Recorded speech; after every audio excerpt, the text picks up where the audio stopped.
আজকে মা রান্না করেছিল দুপুরের আইটেমের মধ্যে পোয়া মাছ, সাথে হচ্ছে ফুলকপি আর আলু দিয়ে রান্না করেছিল।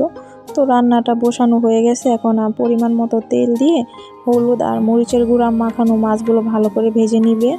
মাছগুলো একটু কড়া করে ভেজে নেওয়া হয়ে গেছে। এখন ওই তেলের মধ্যেই জিরা ফোড়ন দিয়ে দিল। দিয়ে এখন হচ্ছে আলু আর ফুলকপিগুলো ভালো করে ভেজে নিব। ভেজে নেওয়া হয়ে গেলে এখন দিয়ে দিল কাঁচামরিচ বাটা।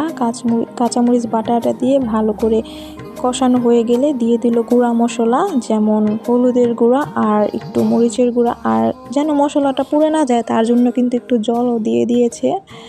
তারপর ভালো মতো মশলাটা কষানো হয়ে গেছে। এই পর্যায়ে হচ্ছে ঝোলের জন্য পরিমাণ মতো জল দিয়ে দিল এবং ঝোলটা যখন নাকি ফুটে এসেছে এই পর্যায়ে দিয়ে দিল হচ্ছে ভাজা মাছগুলা দিয়ে 2-3 মিনিটের মতো ঝোলটা আবার একটু ফুটিয়ে লাস্টলি হচ্ছে জিরা বাটা দিয়ে দিল।